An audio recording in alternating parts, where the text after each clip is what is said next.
È stato catturato ieri sera a Gioia Tauro dai carabinieri del Comando Provinciale di Reggio Calabria e dello squadrone di Portato Cacciatori il latitante Antonio Franzè, 32enne di Vibo Valentia. L'uomo, ritenuto responsabile di associazione finalizzata al traffico internazionale di droga con ruolo di capo dell'organizzazione, ha tentato di fuggire sopra i tetti dopo essere stato rintracciato dai militari nell'abitazione di uno zio, ma è stato raggiunto ed arrestato dopo una latitanza di oltre un mese.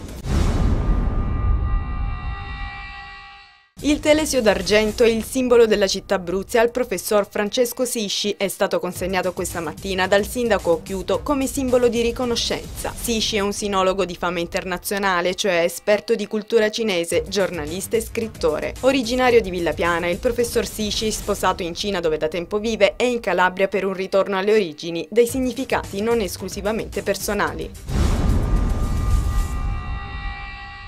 Una speranza per l'Italia, dal sud una proposta per educare alla vita buona del Vangelo. Questo è il titolo del libro di Antonio Staglianova, vescovo di Noto, originario di Isola Caporizzuto. Si tratta di una serie di riflessioni che l'Alto Prelato fa partendo da quelle che sono le potenzialità del sud, che per una volta diventa protagonista di una proposta che riguarda tutta l'Italia, alla ricerca di quell'unità di intenti capaci di diventare motore di cambiamento.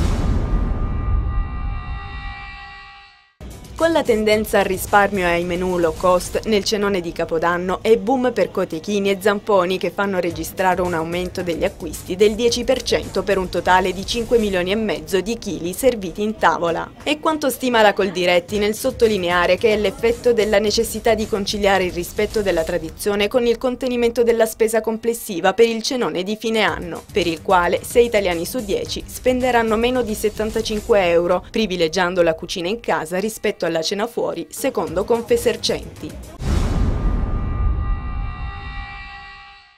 Con il suggestivo sfondo del plurisecolare santuario della Santa Spina di Petilia Policastro si è svolto nei giorni scorsi il Presepe Vivente, promosso dall'associazione Nates e la Fenice e dal rettore della struttura Don Giuseppe Marra. In vari punti del villaggio sono state riproposte scene di vita dell'epoca della nascita di Cristo, con la partecipazione soprattutto di giovani, il tutto contornato da falò.